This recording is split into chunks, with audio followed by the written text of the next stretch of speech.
Welcome to Kenton Teaches. Enjoy the video.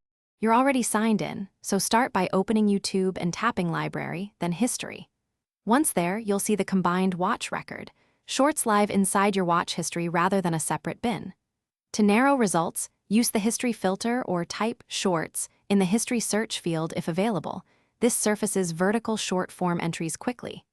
Doing this first saves time because you will remove only shorts or targeted dates, rather than clearing unrelated long-form videos. Now remove items. Tap the three-dot menu next to a short and choose Remove from Watch History. This deletes that short's influence on your recommendations. Once done for a few, use long press or the multi-select option to pick many items and remove them in bulk. It's faster when you have dozens. If your goal is complete removal, choose Clear Watch History to wipe all watched videos. Make sure you really want that, because it affects recommendations and saved watch progress.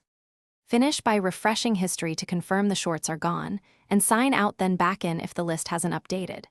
For more precise control, open Google My Activity, filter by YouTube, and delete by date range or device. This removes server-side records. If deleted shorts reappear, make sure you remove them from the correct Google account and check that you haven't paused watch history.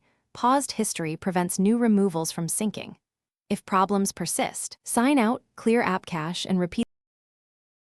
Thanks for watching. Please subscribe if this video was helpful.